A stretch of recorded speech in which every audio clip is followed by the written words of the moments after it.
जय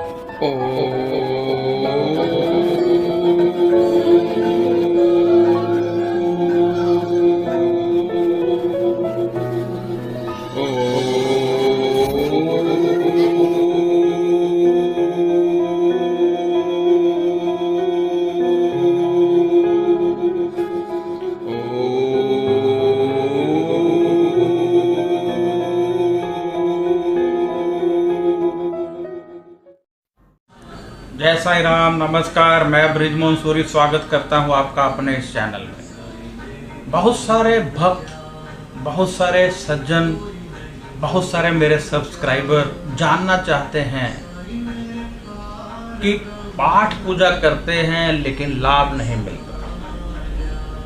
पाठ करते हैं, जाप करते हैं, व्रत रखते हैं, परंतु लाभ नहीं मिलता। तो आज हम बात करने वाले हैं कि यदि आप पाठ पूजा करते हैं, यदि आप जाप करते हैं, यदि आप परमात्मा का नाम सिमरन करते हैं, हवन करते हैं, आपको लाभ नहीं मिलता है तो आपको क्या करना है। परमात्मा कहते हैं कि पाठ पूजा तभी फलीभूत होती है, तभी उसका फल मिलता है यदि उसमें श्रद्धा मिली। आपने घी मिला लिया, हवन करते हैं, घी मिला लिया, सामग्री मिला ली, लकड़ी ले लिया, आग जला ली, लेकिन श्रद्धा मिलाई नहीं, भक्ति मिलाई नहीं। जब तक श्रद्धा, भावना, प्रेम, भक्ति नहीं मिलेंगे तब तक फल नहीं मिलेंगे। बहुत सारे लोग कहते हैं हम व्रत करते हैं, किसी को फल मिल गया, किसी को नहीं मिला। आखिर कारण क्या होता है? क्या कारण है कि 16 सोमवार के व्रत कोई करता है उसको फल मिल जाता है?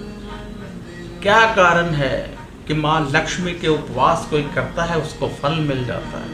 क्या कारण है कि कोई साईं बाबा के उपवास करता है उसको फल मिल जाता है और कोई और करता है तो उनको इन उपवास करने का फल नहीं मिलता है? आखिर क्यों?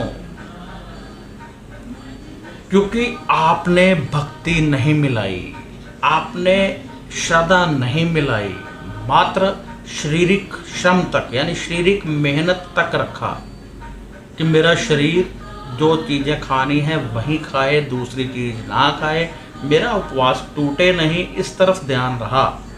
परंतु ना तो जाप किया, ना आपने गरीबों में कुछ बांटा, ना किसी की मदद की, ना अपनी अंतर आत्मा को शुद्ध करने के लिए अपने परमात्मा का जाप किया। आखिर पाठ पूजा उपवास होते क्या हैं? किसे कहते हैं पाठ पूजा उपवास? ये होते हैं समर्पित करना। आखिर पाठ पूजा उपवास होते क्या हैं? ये होते हैं समर्पित करना, यानी परमात्मा को अपना एक दिन, अपना कुछ समय समर्पित करना, उस तरह से जीना जैसा कि परमात्मा चाहते हैं। जब आप प्रेम भाव से, भक्ति से, श्रद्धा के साथ कोई पाठ पूजा करेंगे तभी आपको लाभ मिलेगा। एक सज्जन थे, कहते हैं कि मैं रोजाना 1 लाख जाप किया करता हूँ। मैंने कहा कैसे? कहते हैं तेज तेज करता हूँ। तो मैंने कहा फिर तो आपको गुस्सा भी आता होगा जब कोई बीच में बुलाता होगा आपका। 2 मिनट में आपने यदि 500 बार जाप कर लेना है तो किसी ने बुला लिया तो आपको तो गुस्सा आएगा।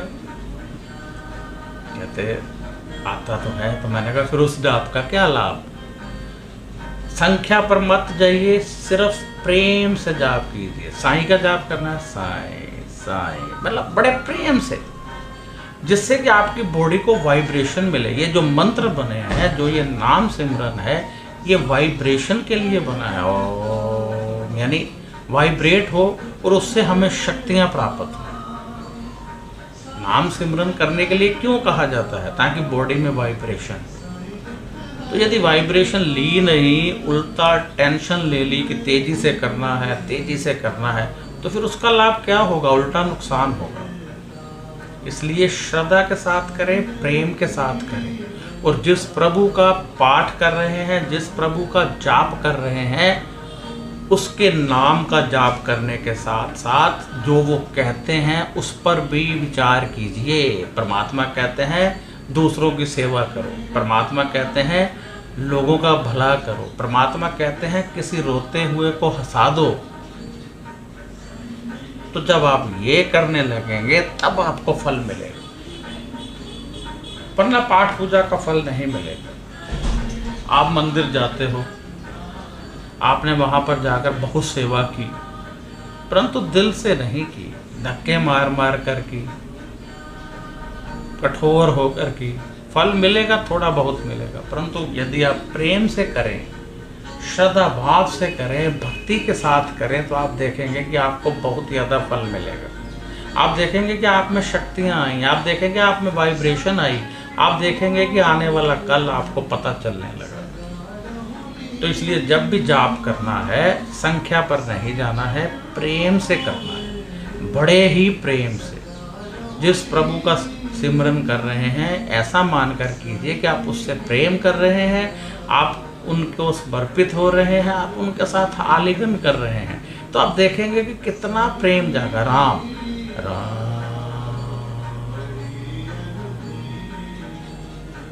राम, अब वाहेगुरु वाहेगुरु वाहेगुरु वाहेगुरु वाहेगुरु वाहेगुरु वाहेगुरु वाहेगुरु वाहेगुरु। ओम। अब लोग कई, मैंने देखा ओम का उच्चारण कैसे कर रहे हैं, ओम ओम ओम ओम ओम ओम। मैं अभी रिसेंटली ग्रहण के लिए गंगा जी के किनारे बैठा था, तो वहाँ पर मैंने देखा एक व्यक्ति ओम ओम ओम ओम ओम, जबकि कहीं भी ऐसा उच्चारण नहीं है। ओम का है लंबा सांस लीजिए, ऐसे देखिए,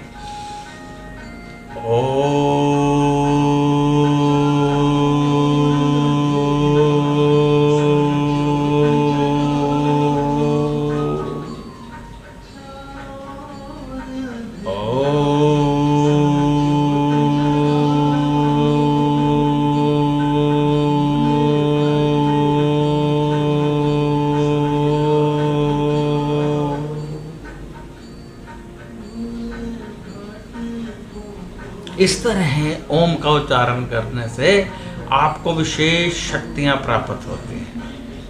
यदि उपवास करते हो, यदि आप 40 दिन मंदिर जाने का चलिया करते हो, तो ध्यान रखिए कि आपने प्रेम बीच में जरूर रखना है, श्रद्धा जरूर रखनी है, धक्का किसी को नहीं देना है, लाइन नहीं तोड़नी है, लोगों की मदद करनी है, रोते हुओं को हंसाना है, दान पुण्य भी करना है, तभी लाभ मिलेगा, वरना कुछ नहीं मिलेगा।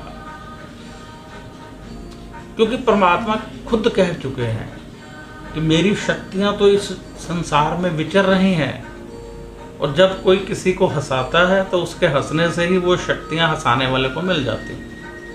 जब कोई किसी की मदद करता है और वो सुख का अनुभव करता है, जिसकी मदद आपने की, जब वो सुख का अनुभव करता है, तो परमात्मा कहते हैं मेरी शक्तियां सुख देने वाले को अपने आप मिल जाती हैं। एक व्यक्ति भूखा बैठा है, आपने उसको खाना खिलाया, उसके पेट भरा, वो खुश हुआ, उसके खुश होते ही परमात्मा की शक्तियां अपने आप आपको मिल गई।